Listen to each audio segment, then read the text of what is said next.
Oh my God.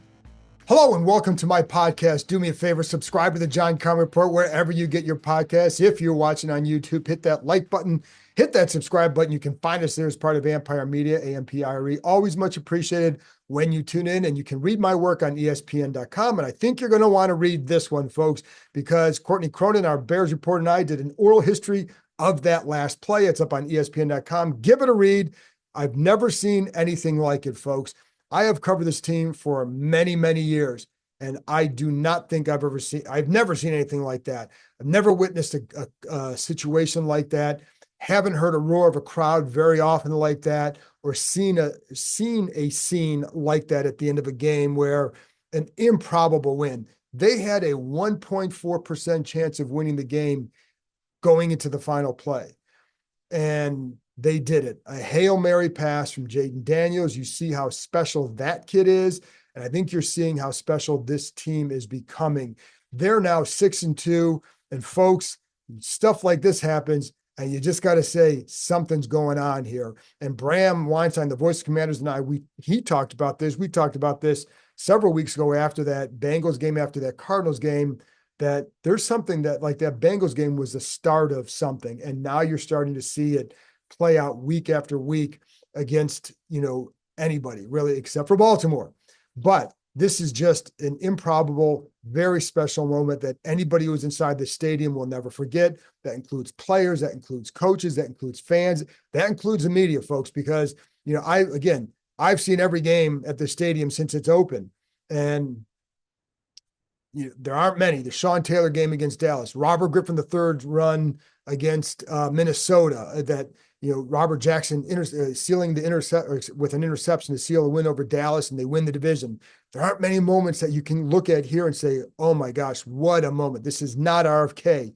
This is the moment because of who it is and because of what they did. And again, 6-2, and it's Jayden Daniels playing with a rib injury, all this stuff. And as Sam Cosmi said after the game, he's like, this is stuff you see in movies. And he's right. Like, this is why it was so cool. So I don't even know where to go with this because it's so incredible what they did. But I'm going to take you inside the locker room for a couple minutes, and then we'll go on to some more about this. But I'm sitting there, you're walking around the locker room, sitting over by the offensive lineman area, and you see, and I'm right by Nick Allegretti and Tyler Biadasz as they're rewatching the play on Biadasz's phone. And I kind of said something to Allegretti, like, how many times have you seen it, or how many times are you going to watch it? He goes, I'm going to watch this at least a dozen more times. They'd already watched it. These guys, Terry McLaurin's talking about watching a replay in the locker room as well, and watching the linemen blow guys, to the ground and stuff. Like, this is the kind of game that just, like, they just shake their heads in amazement, like they were part of this.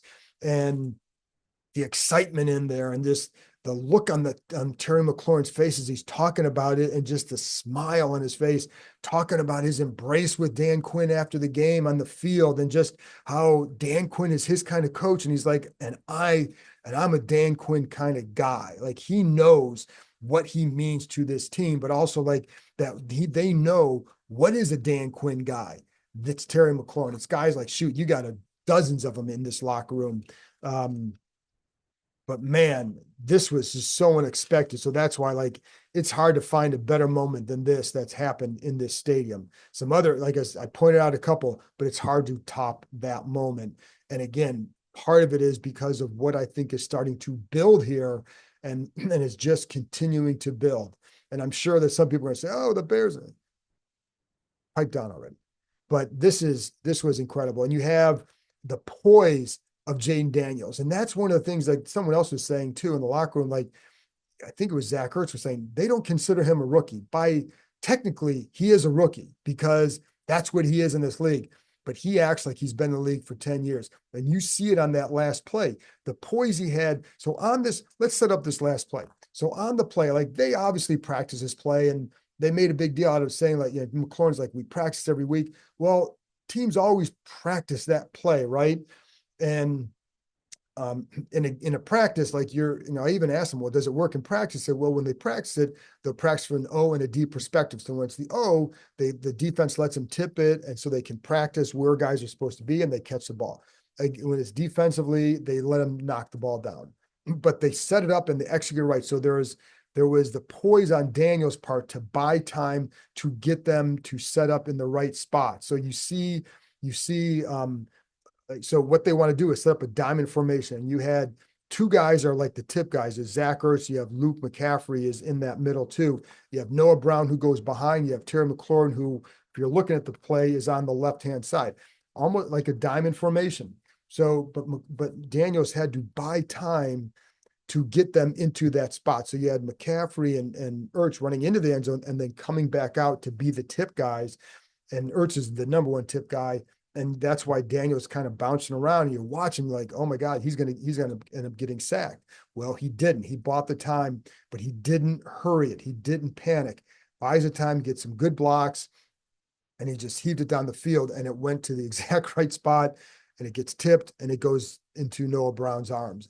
Just incredible. So a couple things, like while Washington was keeping its head about itself, you had Chicago Bears corner Tyreek Stevenson as the ball is being snapped. There's video. Whoever shot the video from the stands, shout out to you. I wish I had your name in front of me right now.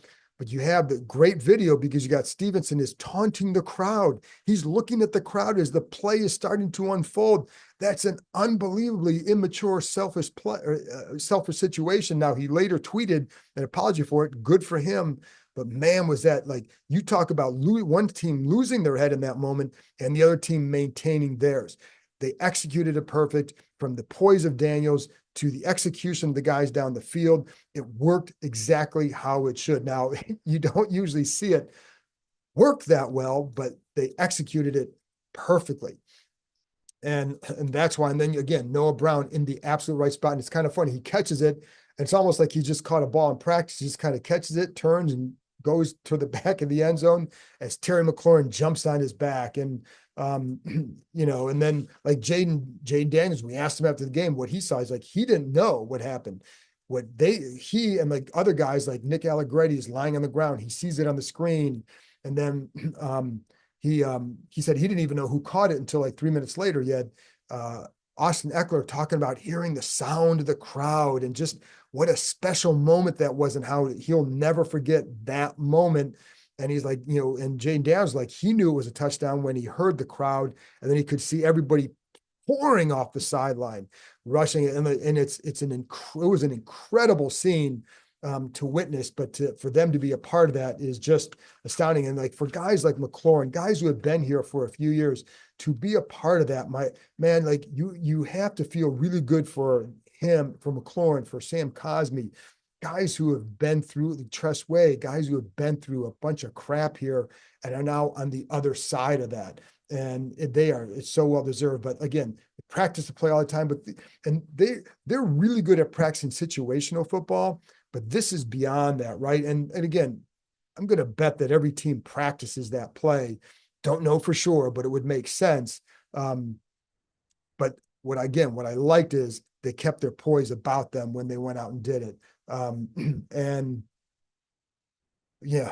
meanwhile, Tyreek Stevenson did not. And the other thing is like this, you have to, even Austin Eckler said, because we're talking to him, he's like, what did you think going into that drive? He's like, well, give it a shot. It's a long shot, but you never know. But reality is you kind of think like this is a major long shot, but they get a completion. And then the big one was, I think it was a 13-yarder to McLaurin. He gets out of bounds with like 3 seconds left. That was the play that set up this one. So that was as big a play as any, because if you don't get that play, you're not completing that Hail Mary pass. So that one was huge. They didn't huddle after that, because I even said what was said in the huddle. So I forget, they didn't huddle, and because they knew what they had to do, and they did it. And this is one of the things that was evident throughout the summer, throughout the spring, was how tight this group is. And you knew that was an intangible that a team could build on. But there's no way that I thought they'd be 6-2 at this point. Sitting here, I mean, who do you fear in the NFC East? You shouldn't fear anybody. And and then in the NFC, like obviously Detroit's really good. You have Minnesota's a good team, but man, there's something with this group. And I think that's the thing that they continue to build upon. And you see it all the time. And you hear the evidence of it all the time. You see it all the time. And I think it's why, like, when things like this happen, you have to start to say, like, hey, sometimes you just roll with it. And it becomes that kind of a season where you say, I don't know how it happened, but it did. But then on the other hand, you see what Jayden Daniels does. Here's a guy you didn't know if he was going to play. And I think it was Dan Quinn said he knew on Saturday that he was going to play, or that he was good enough to play. And they liked what they saw on Friday. And even, Marcus Mariota was saying in the locker room afterwards that what they saw on Friday was like, he looked good. He looks ready. And then it's just a matter of, how does it respond the next day? And when it responds well, then you know. And I remember talking to people, people who know Jayden Daniels, like, they kind of figured, I think, that he was going to play because they know him. They've seen him play through worse. And they just know the kind of person he is and what he's going to try and do. So I don't think anybody who knows him is all that surprised at what he was able to do today. And listen, he didn't shy away from anything either. Like, that's the other part of this. He's playing with that hurt rib. There were definitely times he's getting up where he's shaken up, and it's like you look at him like, I mean, he took a couple shots to the side of the body where the ribs are hurt.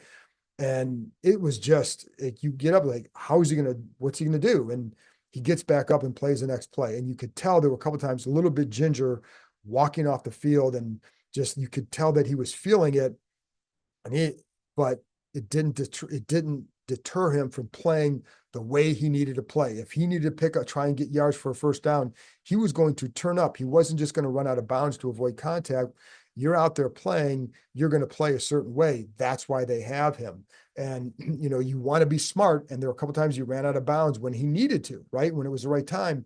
But man, in this game, you needed extra yards. He was going to try and get those, and he was going to hang in the pocket to get them as well. So I think that's where you see, like, and if you're a teammate of his, you're going to appreciate that level of the kind of competitor he is. But I'll be honest, like, nobody in there is going to be surprised by that, because it's just what he does.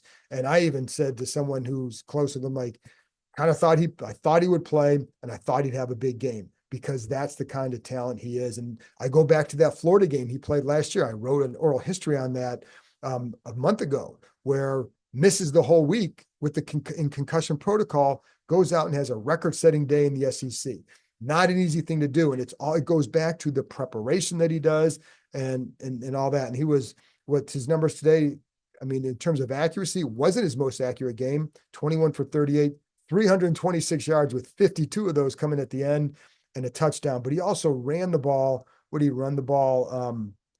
8 times for 52 yards. Again, doesn't shy away from anything, despite the rib injury and despite just knowing that it had to bother him a great deal. And I can't say enough about what he did in this. It was amazing. And I think, again, like, teammates notice that stuff. And I'm looking for his quotes to see, trying to remember what he even said after the game, because everything's kind of a blur. And let me find those if I can. I don't think I have them here with me, but it was the funny thing is, like, he's just kind of he's kind of nonplussed about it, right? He's not someone who's like, I was just running around buying time, and that's what he wanted to do. And said, I asked him, is there a feel for when you have to throw the ball? He's like, no feeling. You just got to buy the time and you put it up there. And that's what he was doing. So, man, by the way, and so this is from, I can't remember if it was Next Gen Stats or ESPN Research. He's now thrown 4 touchdown passes that had less than a 30% chance of success rate this season.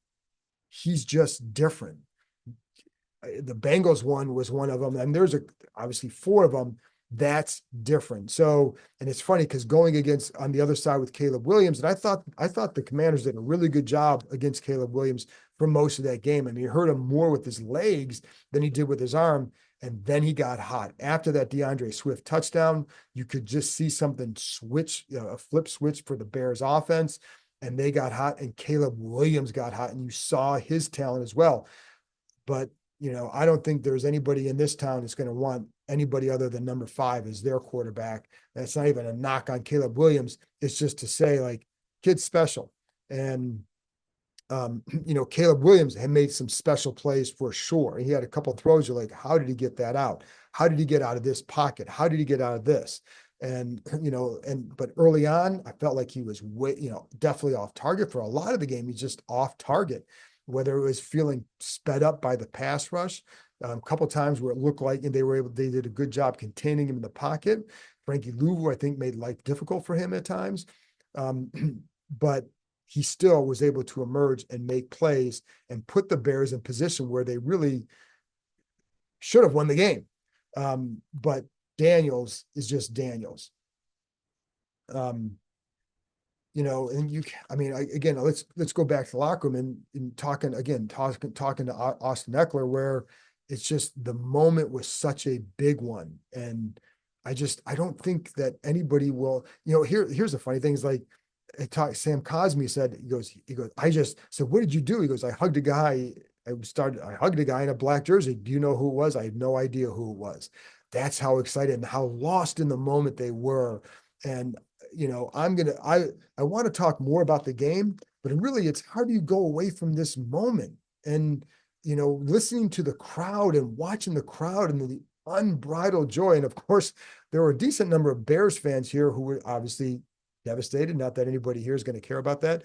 And then listening to the crowd as they leave the stadium. One thing I like to do is tape the video of that and put it up on Twitter because I think it's fun for people to see, but it really highlights the excitement that's going on here and just the vibes. But something like this, if anybody left the game before that, it's too bad for them, but because they would have missed a special moment.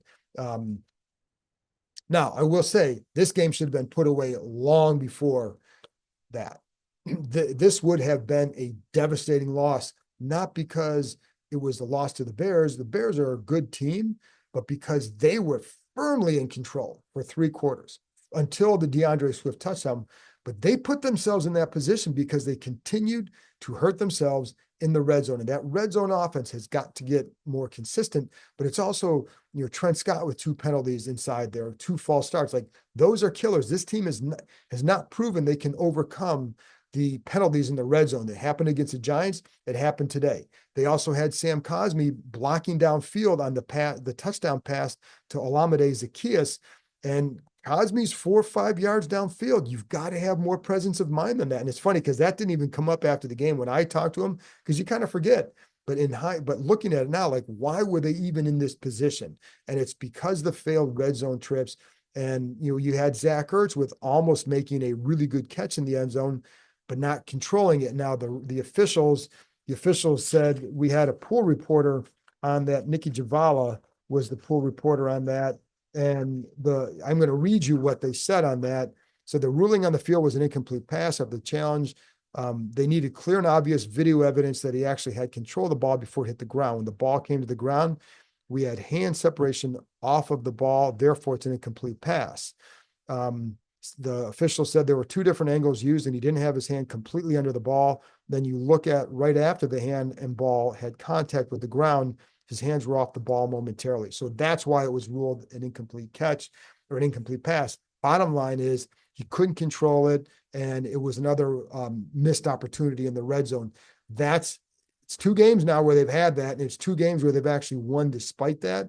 Then you look at the Bears' own miscue in the red zone, which is handing the ball to a freaking lineman inside the 1. And it's funny because I saw that formation with them watching their game film.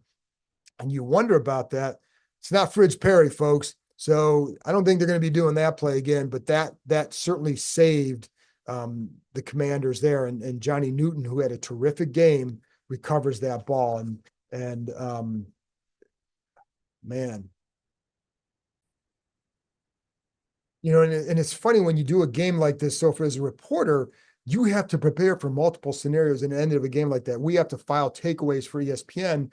And there are 3 different categories, and like you have different things, big question, describe the game, this and that. And so like I had it all set after 3 quarters, it was all set. Like, here's what I'm going to do. And then it's like, okay, well, now you got to account for the Bears scoring the touchdown. It's like, oh no, this game could change.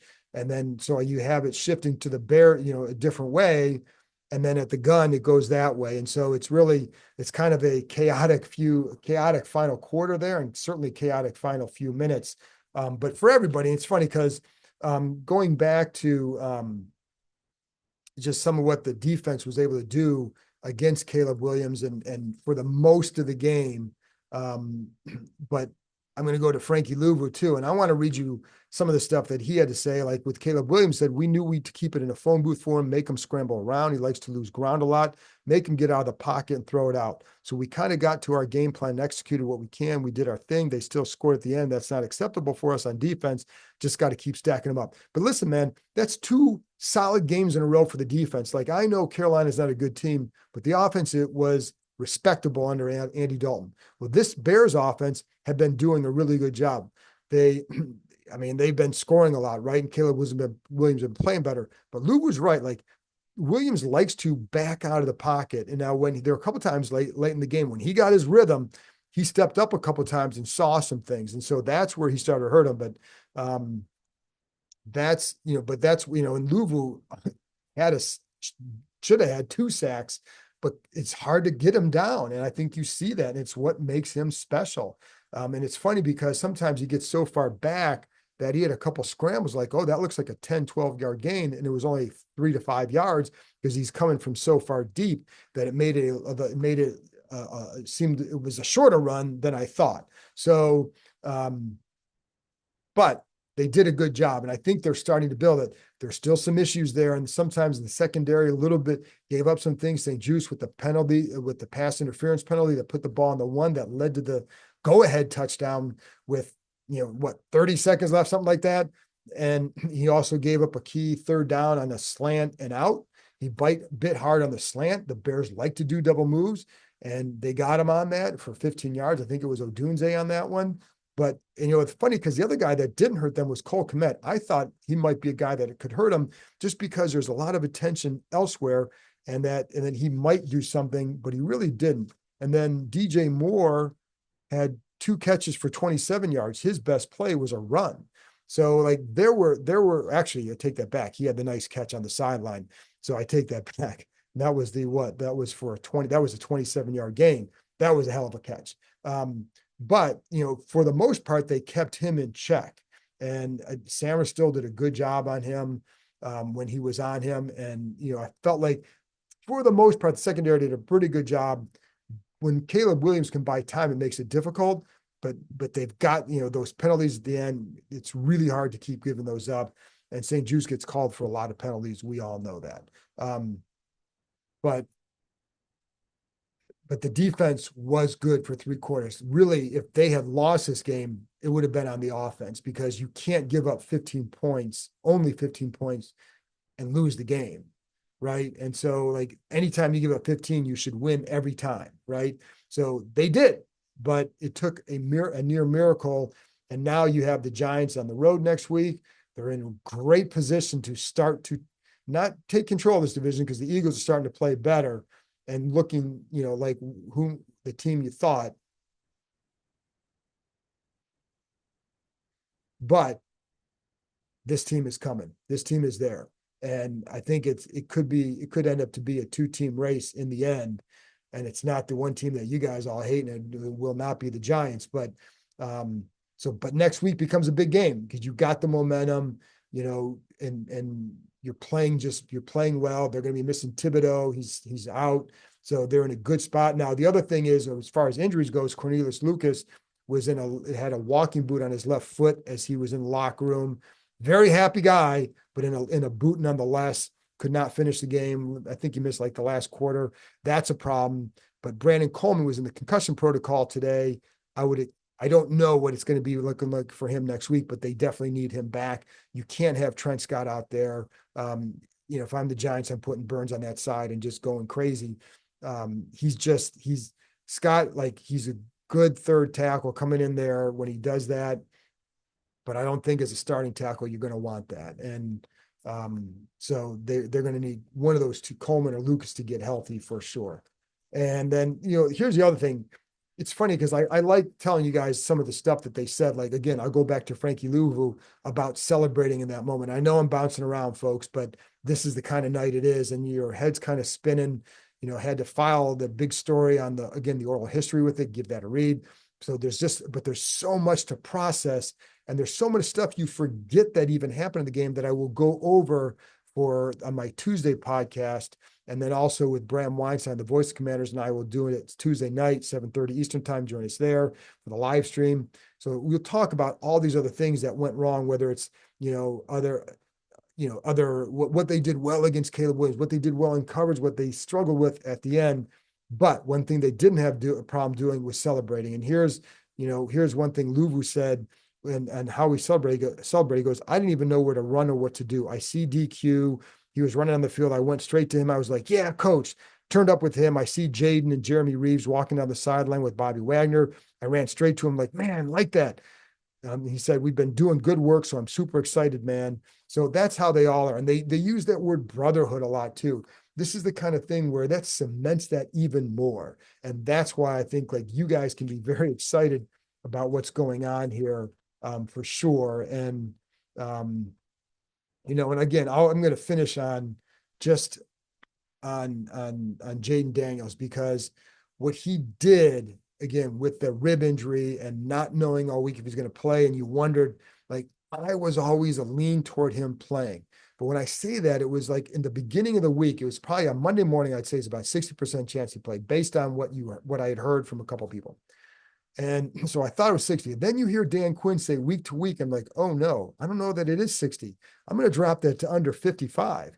Then there's no practice Wednesday or Thursday. Now it was planned, but you still like, what does that mean? And then you get out. And so now you're on that 51. I think I told Kevin Sheen on the radio on Thursday or Friday that I was like a 51, 52% lean toward him playing. And they did the whole subterfuge on Friday. And you're like, well, what is, they don't want to, I don't blame them for not wanting to put him out there when we're there, but what did it mean? And what did they see? And the fact that they didn't elevate Sam Hartman kind of was the final deal where like, okay, I think he's going to play, but I always lean to that because guys like him just do special things. And sometimes you can't play with an injury, but if it's close, he's going to go.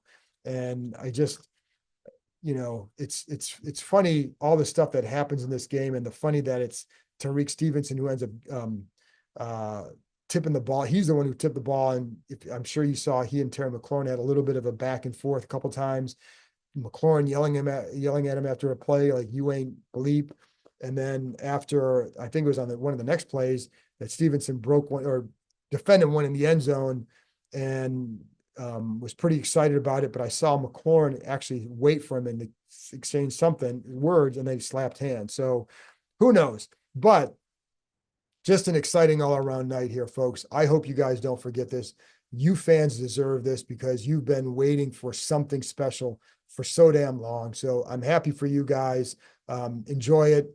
Keep dreaming, see this in one in your dreams, and then get ready for next week because there's still 9 more games and there's a lot more this team can do. So anyway, folks, that's it for me. Again, I'll be back Tuesday morning with a wrap up, just kind of going over some more of the plays, and then Tuesday night live stream with Bram Weinstein, the voice of the Commanders.